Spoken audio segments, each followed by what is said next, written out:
शुरू करते हैं। जय गुरुदेव।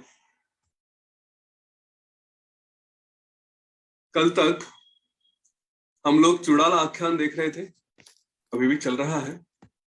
चुड़ाला ने अपनी स्थिति का वर्णन किया था।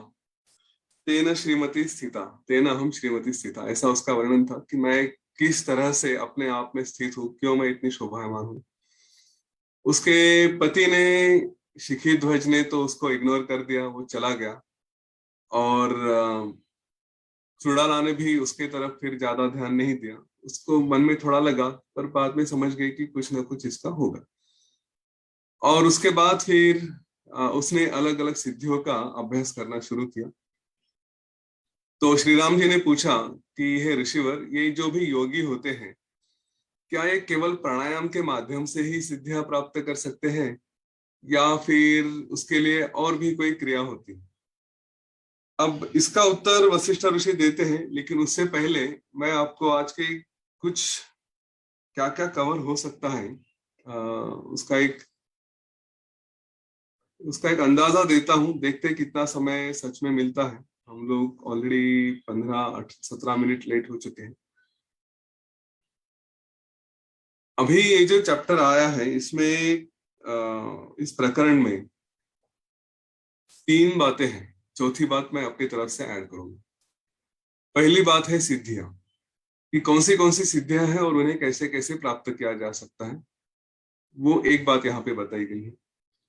दूसरी है यहाँ पे नाड़ी विज्ञान के बारे में बताया है कि शरीर में कौन सी नाड़ियां होती है। वैसे तो सभी नाड़ियों के बारे में नहीं बताया, केवल एक सुषुम्ना नाड़ी और उसके साथ जुड़ी हुई कुंडलिनी, कुंडलिनी शक्ति के बारे में भी यहाँ पे बताया है।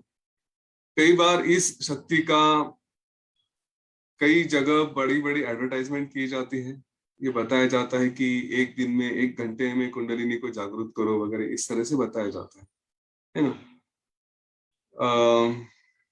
काश ये सब सच हो सकता, वास्तव में ऐसा हो सकता कि जाके कहीं पे बैठे और 1 घंटे में कुंडलिनी जागरूक कर दी। क्योंकि कुंडलिनी की शक्ति क्या है, ये आज हम देखेंगे।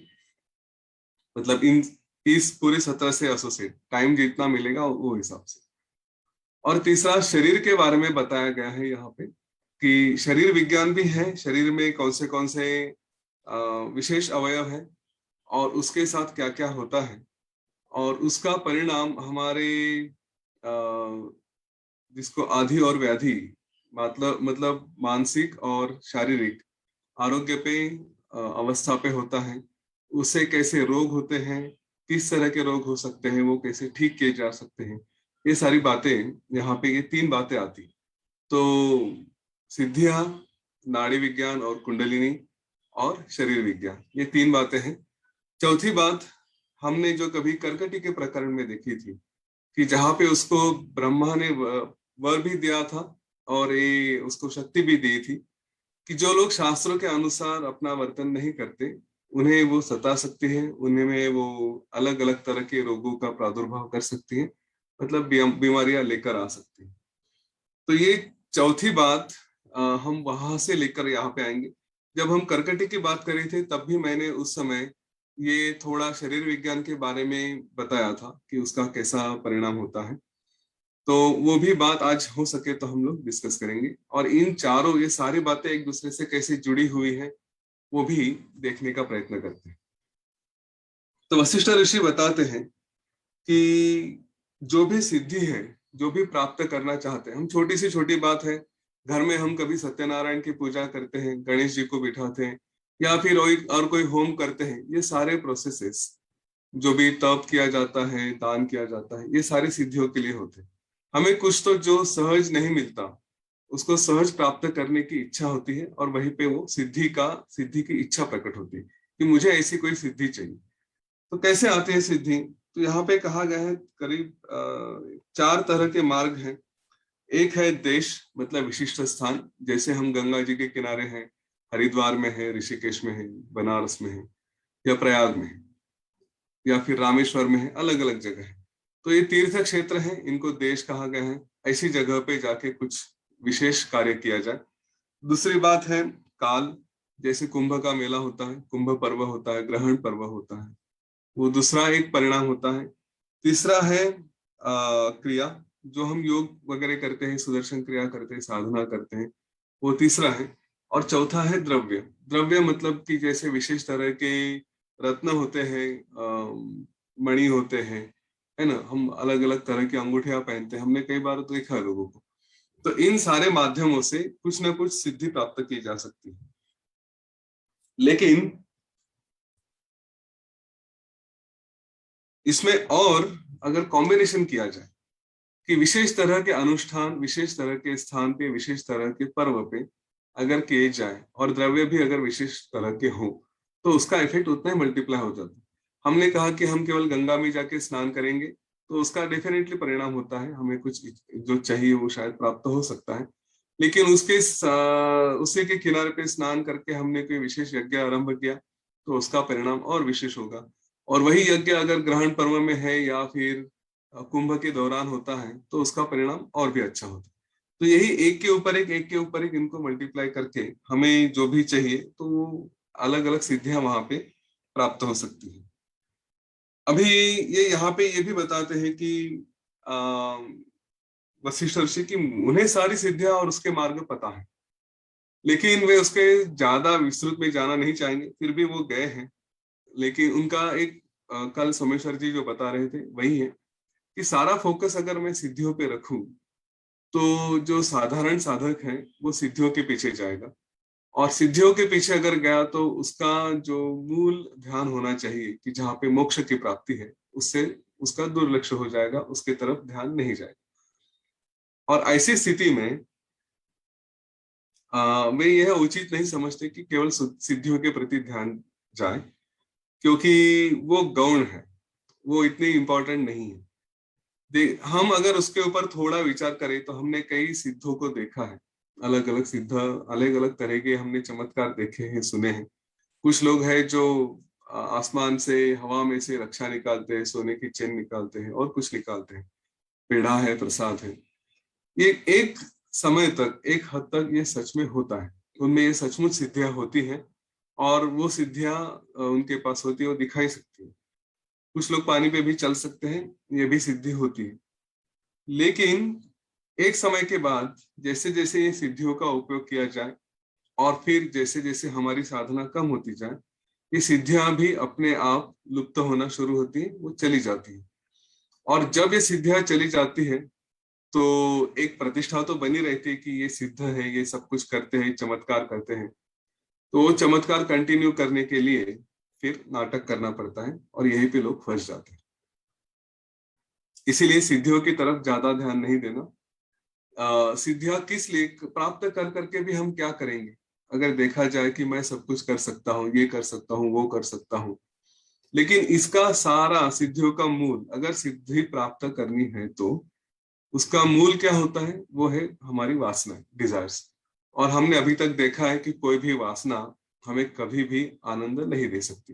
कितनी भी सिद्धियां प्राप्त कर ले, वो हमको कुछ भी मिल जाए तो भी इंसान आनंद में नहीं रहेगा।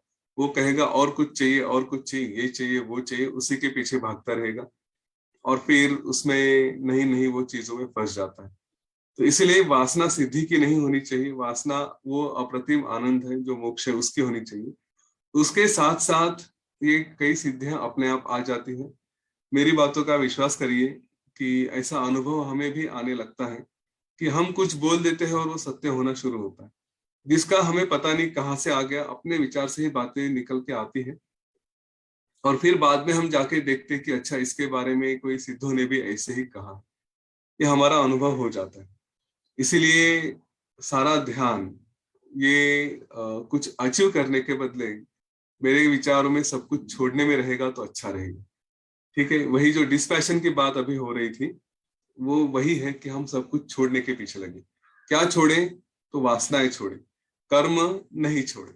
इस बात के बारे में दिमाग में एकदम पिक्चर क्लियर होना चाहिए, यहाँ पे कोई कंफ्यूजन नहीं। वासनाएं छोड़नी है, कर्म नहीं छोड़ने, कर्म पकड़ के रखने, वो करने ही है। कर्म फल उनका त्याग अवश्य करना है।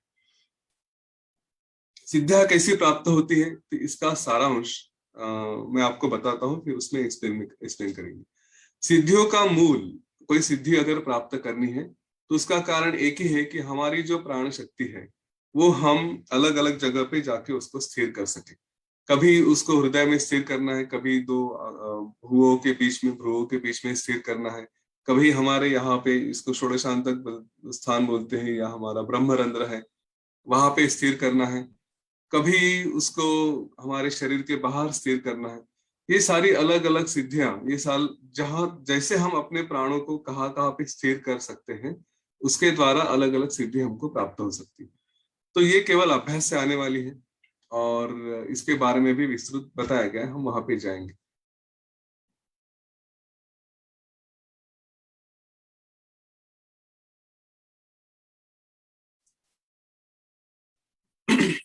तो आकाश गमन की सिद्धि के बारे में उन्होंने बताया था कि आकाश गमन की सिद्धि कैसे हो सकती है। तो उससे पहले उन्होंने यहाँ पे अपने पंच प्राण, जिसका उल्लेख आज सोमेश्वर जी कर रहे थे, उन पंच प्राणों के बारे में भी बताया गया है। और उसके बाद फिर उनके माध्यम से कैसे कैसे हमारी कुंडलिनी शक्ति जागृत होती है और उसका कैसे परिणाम होता है, वो एक एक यहाँ पे बताया गया है। लेकिन शॉर्ट में अगर देखा जाए तो प्राण, यह हमारा जो श्वास हम समझते हैं, हम जब हमारा अस्तित्व हुआ तो हमारे अस्तित्व ने ही अपने आप को कहा कि मैं मेरा अस्तित्व मतलब मेरा जो प्राण है उसका अर्थ है मेरी सांस। तो जैसे मेरी सांस चल रही है, वो चल रही है तो मेरे प्राण भी चल रहे हैं। और उसके नियंत्रण द्वारा जब मेरे प्राण है, तो प्राण मतलब क्या है, अपनी जो चेतना है, हमारी जो अस्तित्व है, उस अस्तित्व को रिफ्लेक्शन करने वाली, दिखाने वाला जो शक्ति है वो प्राण शक्ति है।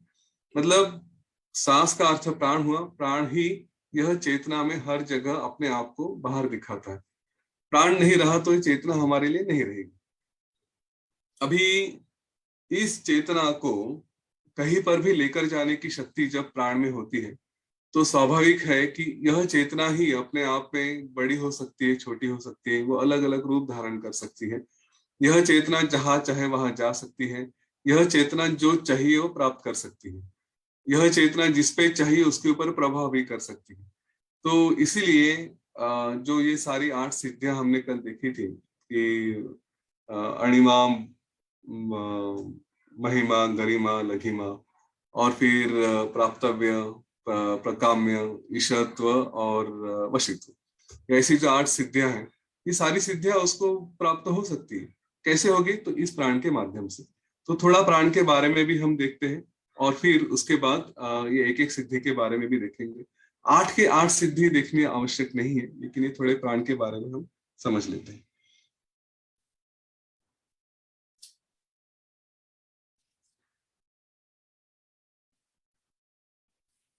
तो वशिष्ठ ऋषि कहते हैं कि प्राणों का और प्राणायाम का अभ्यास अच्छे से किया जाए। उस अभ्यास की वजह से प्राण वश हो जाते हैं। जो योगी है वो अपने प्राणों को जहां पे चाहिए वहां पे स्थिर कर सकता है। और इसीलिए मैं कह रहा था कि सिद्धियां लोग कहते हैं आसानी से प्राप्त होती है, ऐसा नहीं है। प्राणायाम का अभ्यास भी हम, जो संसारी पुरुष है, वो कितना करेंगे, कितना समय दे सकते हैं ना। हमें सुबह से लेके अपने घर के काम है, जॉब है, ये सारी बातें संभल नहीं है। उसके बाद फिर कहाँ समय निकालेंगे, कितना प्राणायाम का अभ्यास करेंगे। तो उससे अच्छा तो है कि अपनी एनर्जी उसमें डालने के बदले हम अपने ज्ञान में डालें, तो फिर सिद्धियां शायद आएगी तो अपने आप से आएगी। तो उन्होंने बताया यहाँ पे सुषुम्ना नाम की एक हमारे शरीर में नाड़ी होती है। हमने इसके बारे में कभी पहले बात भी की थी। सारे नाड़ियों में ये एकदम सबसे मुख्य नाड़ है, और ये हर प्राणी में, हर पशु में, हर जीव में यह नाड़ी होती है। इसका इसकी शक्ति भी सेम होती है, बस उसका अपीयरेंस, उसका दिखना ये अलग अलग हो जाता है। तो कहते हैं कि ये हमारे शरीर में, हमारे मूलाधार से लेके आज्ञा चक्र तक इसका प्रभाव होता है। और इसका स्वरूप ये हमारे मूलाधार से, हमारा जो स्पाइन है उसके अंदर से जाके यहाँ तक पहुंचती। अभी इस सुषुम्न नाड़ी में उसकी 100 उप शाखाएं, उप नाड़ी कहा जाता है। ये उपनाड़ी, 100 उपनाड़ी ये शरीर में हर जगह फैल जाती है, और उनसे निकलकर और ऐसी 72,000 नाड़ियां ये हमारे शरीर में पूरी तरह से फैली हुई है। और ये एक तरह से सुषुम्ना नाड़ी को ऐसा कवर कर लेते सब तरफ से। और ये सारी नाड़ियां, ये जो सुषुम्ना नाड़ है, ये अंदर नीचे की तरफ आके मूलाधार चक्र की जगह वो ऐसी पूरी गोल गोल बन के रुकी हुई है। तो वहां पे जो शक्ति है उसको कुंडलिनी शक्ति कहते हैं, उसके बारे में भी हम देखेंगे। तो यह जो सुषुम्ना नाड़ है ये नीचे की तरफ आके अपनी तरफ गोल गोल गोल गोल ऐसे गोल घूम के, एक जैसे कोई सर्प होता है, स्नेक होता है जो इस तरह से कुंडली मार के बैठा है हम कहते हैं, वैसे ही वो उस तरह से वहां पे स्थित होती है। और यहीं पे उसकी जो शक्ति है वो कुंडलिनी शक्ति है। यही कुंडलिनी शक्ति वहां पे चंचल होती है और वही अपने आप से कुछ स्फुरण करती है। यही कुंडलिनी शक्ति हमारे पंचतन मात्रों को भी कारण होती है। कुंडलिनी शक्ति का जो स्फुरण होता है वहीं पे कुंडलिनी शक्ति को अगर देखा जाए अपने हिसाब से, तो यह एक तरह से हमारी जो चेतना है उसका ही स्वरूप यह कुंडलिनी में है। यही सारी हमारे गुणों के लिए, सारे अस्तित्व के लिए, जो हमारा सूक्ष्म स्वरूप है, सूक्ष्म देह है, उसके लिए वो हर तरह से कारण होती है। वही हमारे पंचतन मात्रा रहेंगे। पंचतन मात्रा मतलब हमारे शब्द, स्पर्श, रस, गंध और स्पर्श रस और क्या होता है, श्रवण, दृश्य, रूप। तो ये 5 तन मात्रों को वो कारण होती है। और इसी के वजह से सब कुछ वही प्राणियों की परम शक्ति कही जाती है। वही हमारी बुद्धि है, वही हमारी इंद्रियों के लिए कारण होती है। वही शक्ति कुंडलिनी है जो हमारी इंद्रियों को भोगने की शक्ति देती है। वही इंद्रियों को हमारे कर्मों के अनुसार अलग अलग भोगों में फंसाती भी है। तो यह सारा कार्य हमारा जो भी हो रहा है वह इस कुंडलिनी के माध्यम से होती है। और इसका काम क्या होता है? तो इसका काम होता है कि वो हमारी प्राण शक्ति को ऊपर की तरफ फेंकेगी और अपान को नीचे की तरफ खींचेगी। उसका कंटिन्यूअस जो स्फुरण होता है, ऐसा कहते हैं कि नाक जिस तरह से जो आवाज करता है फुस फुस करके अपना मुंह से कंटिन्यूअसली कुछ बाहर फेंका जाता है, उसी के माध्यम से ये हमारी प्राण शक्ति और अपान शक्ति इन सारों को अपनी तरफ खींचती। और इसी तरह से उसका अलग अलग तरह के हमारे विचार, हमारी चिंताएं, हमारे सारे संकल्प, हमारी बुद्धि, ये सब कुछ उसी से आती है। वही हमारे प्राणों में एक तरह से क्रिया शक्ति, बुद्धि में ज्ञान शक्ति और फिर हमारे इंद्रियों में इच्छा शक्ति, ये तीनों शक्तियां लेकर आती है। तो हमारे प्राण कुछ एक्टिव हैं, उनमें क्रिया है। हमारे बुद्धि वो कुछ विचार कर सकते हैं कि यह उचित है, यह अनुचित है, ये ऐसा होना चाहिए, ये वैसा होना चाहिए, वो वहां पर लेकर आती है। इंद्रियों में तो इच्छा शक्ति होती है, आंखों ने देखा तो कुछ चाहिए, कुछ नहीं चाहिए, ये होना चाहिए, वो नहीं होना चाहिए। ये सारी बातें वही कुंडलिनी शक्ति बन जाती है और इसीलिए हमारी सारी वृत्तियां उसमें आकर मिलती है। कुंडलिनी की वजह से ही हमारे प्राण वो ऊपर की तरफ और अपान नीचे की तरफ आते हैं। ये प्राण, पंच प्राण है, उसके बारे में, प्राण वायु है, उसके बारे में भी थोड़ी थोड़ी देर में बात करते हैं हम लोग। तो यह कंटिन्यूअस उसकी जो मूवमेंट होती है कुंडलिनी की वजह से, हमारे प्राण और अपान इनकी कंटिन्यूअस मूवमेंट चालू रहती है, वो ऊपर नीचे होते रहते हैं। और यह सतत क्रिया चालू होने की वजह से वही, जैसे हमने देखा कि सुषुम्न नाड़ी है, सुषुम्न नाड़ी से ये बाकी सारी 100 नाड़ियां मुख्य नाड़ियां हैं और उनमें से फिर और ऐसे 72,000 जो निम्न नाड़ियां हैं, साधारण नाड़ियां हैं, वो जा चुकी। तो इन सारे नाड़ियों में ये सुषुम्न कुंडलिनी की वजह से जैसा उसका स्फुरण हो रहा है, ये सारे वायु अपना अपना स्थान लेकर इन सारे नाड़ियों में से अलग अलग तरह के संकेत, अलग अलग तरह के द्रव जो भी है वो सारा लेकर जाते हैं। और जैसे यह कुंडलिनी अपनी शक्ति जैसे स्फुरण करती है, कंटिन्यूअसली वाइब्रेट होती रहती है, तो वाइब्रेशन स्थिर नहीं होता। वाइब्रेशन का मतलब ही है कि थोड़ा ऊपर नीचे होते रहना। तो उसकी वजह से ये वायु भी हमारी नाड़ियों में से अलग अलग तरह से प्रवाहित होती है। उनका भी, नाड़ियों का भी प्रसारण, एक्सपांशन और कॉन्ट्रैक्शन ये होते रहता है। वो दोनों काम उनके चलते रहते हैं। और इसी में हमारे जो भी है अन्न रस है, सारी शक्तियां हैं, ये सारा उसमें से लेकर जाते हैं। ये कुंडलिनी हर प्राणी में स्थिर है, उसका स्वरूप एक ही है। तो इसलिए उसको वहां पे सामान्य भी कहा है कि हर तरह सामान्य रूप से है। हमने ये कभी शब्द सुना है, सामान्य का अर्थ है सब जगह से, ठीक है। तो इसके बाद फिर कहते हैं कि यही कुंडलिनी की अलग अलग वायु को किस तरह से गति देती है वो बताया। तो यहाँ पे हम हमारे जो पंच प्राण है, पंच वायु है, उसके बारे में थोड़ा विचार करते हैं और फिर यह शक्ति देखते हैं। हमारे प्राण, अपान, व्यान, उदान, समान, ऐसे 5 तरह के वायु कहे गए हैं। और हम जब भी भगवान को कोई प्रसाद चढ़ाते तो कहते हैं कि इन पंच प्राणों से युक्त, पंच वायु से युक्त हमारा प्रसाद ले लीजिए।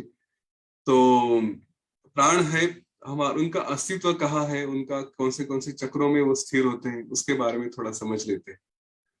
हमारे प्राण है हृदय के पास, उनका आधार है अनाहत चक्र। अपान है ये पेट के नीचे, नाभि के नीचे का पोर्शन, उनका स्थान है मूलाधार चक्र। उसके बाद हमारे समान वायु है, वो है हमारी नाभि में, उसका काम है इन दोनों को, मणिपुर चक्र उसका स्थान है, और वो दोनों को, प्राण और अपान को बैलेंस करते हैं।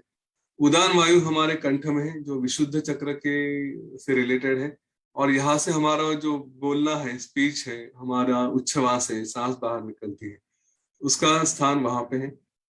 और प्राण, अपान, व्यान, उदान और समान, तो उदान तक बताया। व्यान जो है, व्यान ये हमारे उसका स्थान स्वादिष्ठान चक्र के पास है, और उसका कार्य है हमारे सारे शरीर में जो भी एक्शन होती है, जो क्रिया होती है, हम चाहते हैं या नहीं चाहते, वो दोनों क्रियाएं उसका संभालना, यह काम व्यान चक्र का, व्यान प्राण का होता है। प्राण वायु है या प्राण है, वो हमारे सारे लंग्स, हृदय, इसका कार्य करते हैं, तो वो हमारी इस मुख्य सिस्टम को चालू रखते हैं। अपान वायु का कार्य है हमारी जो एक्सक्रीटरी सिस्टम है, जहाँ से हम लोग मल मूत्र, अगर ये भी है स्त्रियों में मेंस्ट्रुएशन, ये सारी बातें उसके द्वारा मैनेज होती हैं। और उसके बाद फिर समान है, ये इन दोनों को बैलेंस करेगा, नाभि में, डाइजेशन में, उसमें वो मदद करता है। उदान का है ब्रीदिंग है, या जो भी मुंह से बाहर निकलता है, कभी रेचक होता है, कुछ होता है, तो वो सारा उदान के द्वारा संभाला जाता है। इनमें जहां पे भी, और व्यान ऑफकोर्स सारे शरीर में, हम चाहते हैं वो एक्शन, जैसे मुझे हाथ हिलाना है, कुछ करना है, तो वो भी व्यान से प्रेरित होता है। और शरीर में रक्त संचार हो रहा है, कुछ बातें इधर उधर होती रहती है, अचानक से कुछ समझ में आता है, तो ये सारे जो है ये व्यान द्वारा संभाले जाते हैं। इनमें कहीं पर भी कोई भी इम्बैलेंस हो गया, कहीं पे भी गड़बड़ होगी, तो उसके द्वारा वो उस तरह के रोग ये देखे जाते हैं। अभी इन वायुओं के ऊपर कुंडलिनी क्या काम कर रही है, कैसे काम कर रही है, उसके बारे में बताया गया है। तो यही कुंडलिनी अपान होकर नीचे की तरफ बहती रहती है, प्राण होकर वो अपने हृदय में स्थिर रहती है, वही उदान होकर प्राण और अपान को बैलेंस करती है, उदान होकर मुंह से या हमारे गले के पास से काम करती है, और फिर समान का मैंने बता दिया, व्यान होकर पूरे शरीर में वो संचार करती रहती है। वो स्वयं तो स्थिर होती है, लेकिन इनके ऊपर प्रभाव डालती है।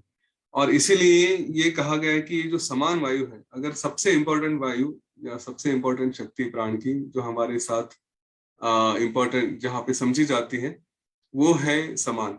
अगर समान ने प्राण को और अपान को बैलेंस नहीं किया, तो स्वाभाविक है कि प्राण ये ऊपर की तरफ खींचे जाएंगे और फिर बाहर निकले जा सकते हैं। अगर अपान को बैलेंस नहीं किया, दोनों में बांध के नहीं रखा, तो अपान नीचे की तरफ चले जाएंगे और फिर वहां से भी प्राण निकले जाते हैं। हमने कई बार देखा है, जिसके प्राण चले गए, या तो उसकी उस समय आंखें खुली रह जाती है, मुंह खुला रह जाता है, या फिर कभी ऐसा भी होता है कि हार्ट अटैक वगैरह कुछ आता है जोर से, तो मोशंस हो जाते हैं, और उस समय भी नीचे के द्वारा उनकी प्राण शक्ति चली जाती है। तो अधो मार्ग से या ऊपर के मार्ग से जा सकती है। समान वायु का कार्य है उसको बैलेंस करना, और समान वायु के द्वारा ही वो बैलेंस रह के यह कुंडली और ये प्राण शक्ति अपने शरीर में स्थिर रहती है। तो इस तरह से अगर प्राण वायु का और अपान वायु का बैलेंस किया जाए और उसी के ऊपर नियंत्रण किया जाए, तो फिर हम इनके द्वारा जो हमारे बाकी के सारी शक्तियां होती हैं, जैसे हमारी बुद्धि है, हमारा चित्त है, हमारा मन है, इन सारे की, या इंद्रिय है, ये इनका जो भी अपना अपना विचार होता है, जो इस तरह से अपने आप पे नियंत्रण के बाहर चले जाते हैं, उन्हीं को समान वायु के द्वारा नियंत्रण में रखना ये काम में हो सकता है।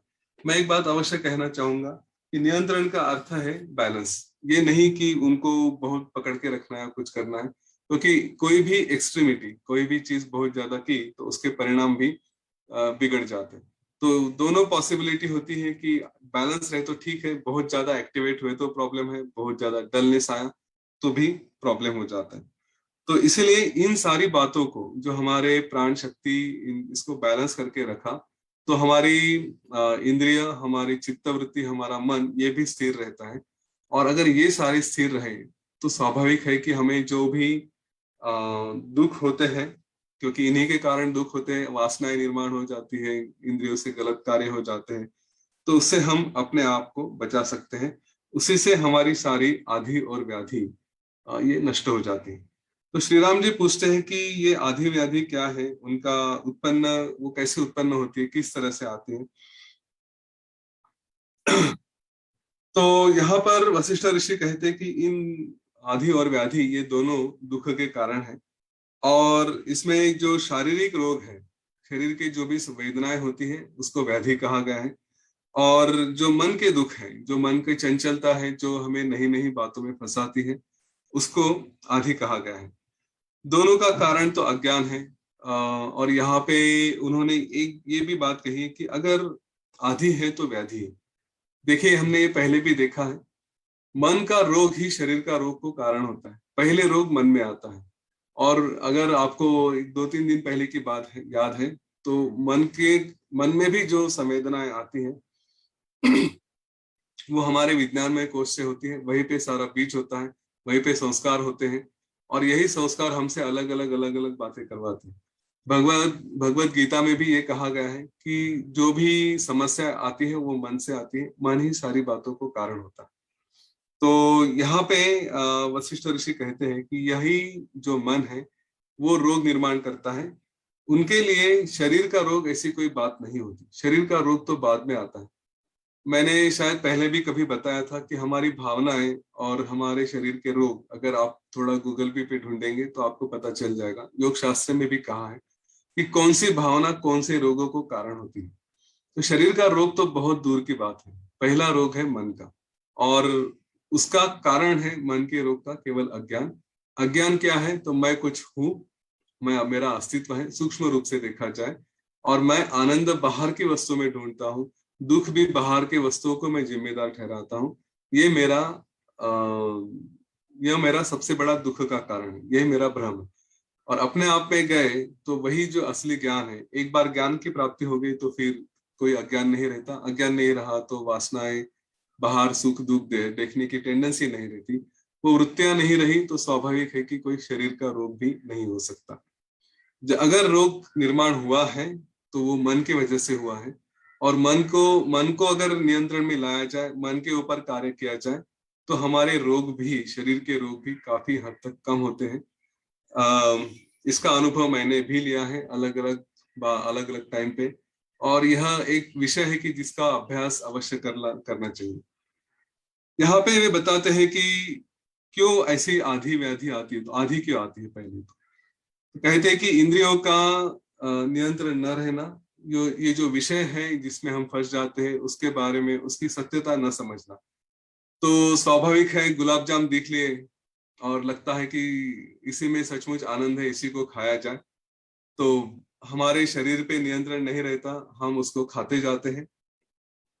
और इसकी वजह से, इंद्रियों पे हमारा नियंत्रण न रहने की वजह से, हमारा मन बिगड़ जाता है। और यह बिगड़ा हुआ मन फिर पता नहीं क्या क्या करता है। जैसे मैंने खाने का कहा, वैसे ही अगर षड रिपु याद है आपको, कि काम, क्रोध, लोभ, मद, मोह, मत्सर, इनमें हमारा मन फंस जाता है, क्योंकि हम जो सत्य नहीं है उसमें फंस जाते हैं। किसी ने मेरा अपमान किया, किसी ने मुझे कुछ बोल दिया, मुझे ये प्राप्त करना चाहिए था वो नहीं मिला, मुझे ये स्त्री प्राप्त करनी चाहिए वो नहीं मिल रही है, मुझे यह छोड़ना है, यह मैं छूट नहीं पा रहा हूँ। ये जो सारी संकल्पनाएं होती हैं, ये सारी संकल्पनाएं हमको एक तरह से हमारे चित्त में, वो हमें जैसे कहते हैं कि इसको मोह कहते हैं, और इस तरह से बेचैनी निर्माण करती है। और बेचैनी निर्माण करने की वजह से हमने देखा है कि कभी क्रोध आया, कभी लोभ आया, कुछ हुआ, तो हमारे शरीर में कुछ तो संवेदनाएं होती है और उसमें हम फंस जाते हैं। अगर विश्वास नहीं होता, जो काफी समय से ध्यान कर रहे हैं अपने आप पे फोकस कर सकते हैं। जैसे मैंने आपको कहा था कि अपने ज्यादा से ज्यादा ध्यान अपने सांस पे और उसके साथ मंत्र पे रख दिए, तो शरीर में छोटी सी छोटी संवेदनाएं भी आप पकड़ सकते हैं कि कुछ हुआ आजू बाजू में और आपके चित्त ने कुछ देखा, और चित्त ने देखने के बाद शरीर में कुछ हुआ। जो हम, ऐसा नहीं कि हम नहीं पकड़ सकते, बड़ी बड़ी बातें तो हम पकड़ लेते।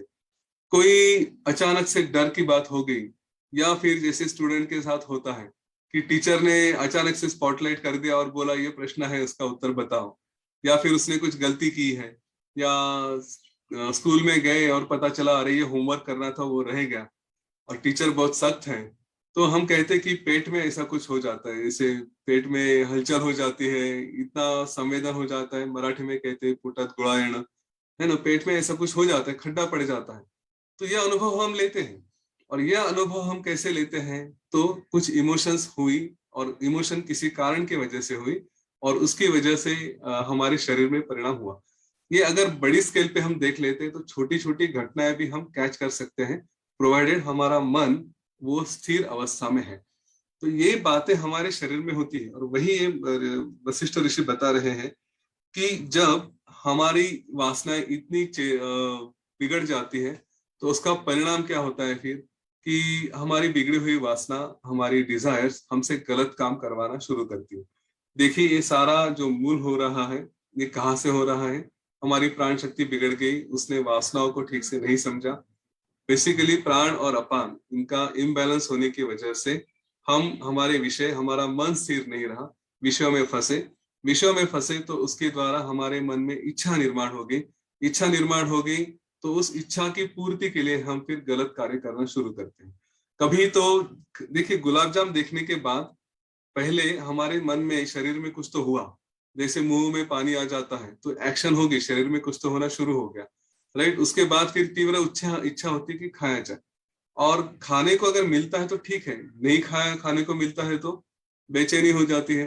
तो कहीं पे हम कुछ ऐसे काम करने लग जाते हैं कि जिससे हमारी इच्छा की पूर्ति हो, और फिर जैसे किसी की काम वासना बहुत बढ़ जाती है तो स्वाभाविक है गलत कार्य करने के लिए उतावले हो जाए, और फिर गलत कार्य कर देते हैं। इसीलिए हम कई सारे घटनाएं देखते हैं, कई सारे अपराध देखते हैं।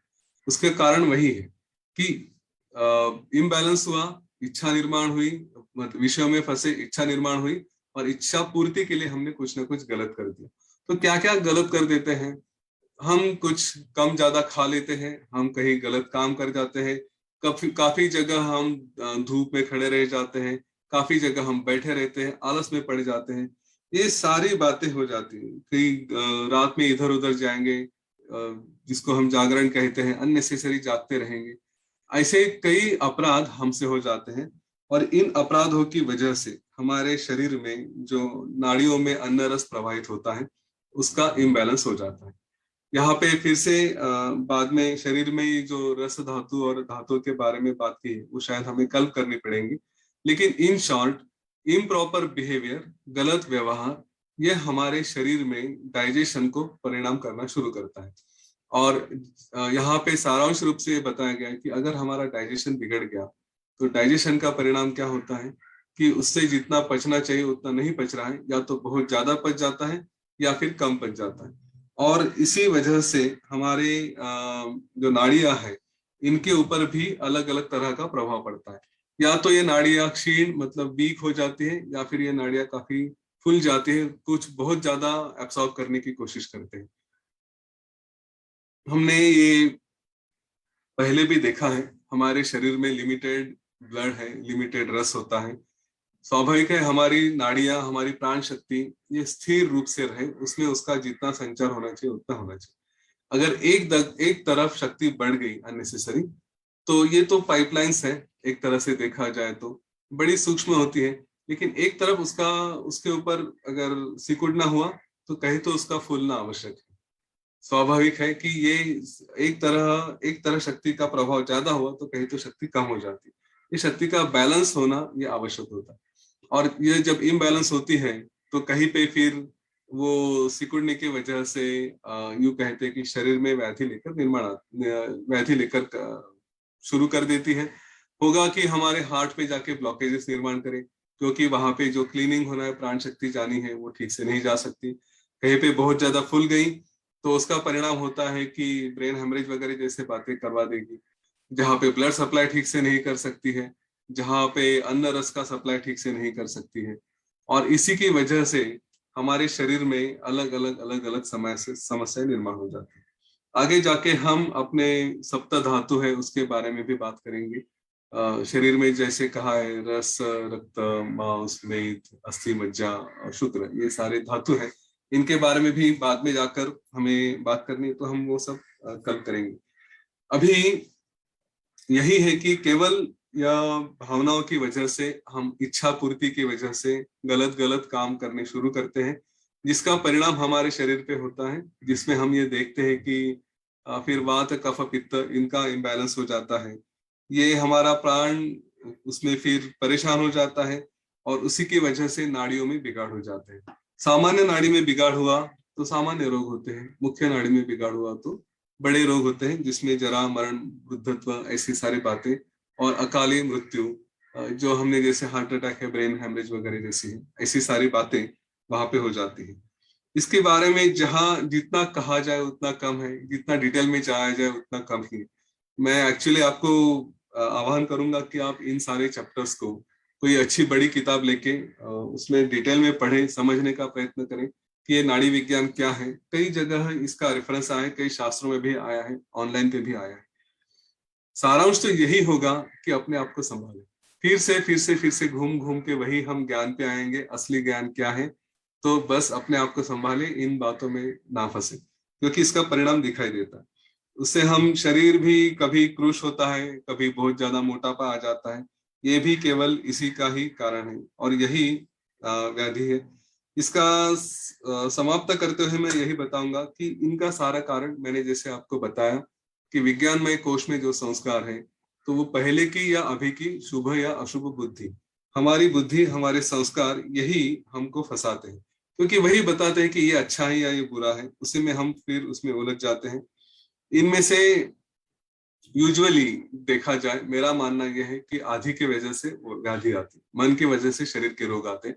कभी कभी शरीर के रोग आ जाते हैं तो उसकी वजह से वो कभी प्रारब्ध के मार्ग से होते हैं, सब स्थिर होते हुए भी वो रोग आते हैं, और उसके वजह से फिर मानसिक व्याधि भी निर्माण होती है। पर ज्यादातर मेरे मानने से ऐसा है कि मानसिक रोगों की वजह से ही शारीरिक व्याधि होती है। और ऐसे स्थिति में जैसे हमने देखा कि सारे प्राण वायु या सारे वायु या अलग अलग डायरेक्शन में बहना शुरू होते हैं, इनका स्थिर नहीं होता, क्षुब्ध हो जाते हैं, क्षोभ हो जाता है, और जब वो अपना साम्य छोड़ते हैं तो शरीर में रोग निर्माण होते हैं। अभी ये आगे इसको हम कल देखेंगे कि ये पचाने की क्रिया कैसी होती है, ये अलग अलग रस कैसे कार्य करते हैं, अलग अलग धातुओं पे कैसे कार्य होता है। ये विचार करने का विषय है। पर आज यहाँ पे रुकेंगे, कल उसके बारे में विस्तार से हम देखेंगे। काफी देर हो चुकी है, फिर भी मेरे विचार से आज ज्यादा प्रश्न नहीं होने चाहिए, थोड़ा अपना प्रश्न कल के लिए रखे। पर आपको कल कुछ जानना है तो आप वो आज पूछ सकते हैं, 5 मिनट है, जो भी करना है वो देख सकते हैं। जय गुरुदेव।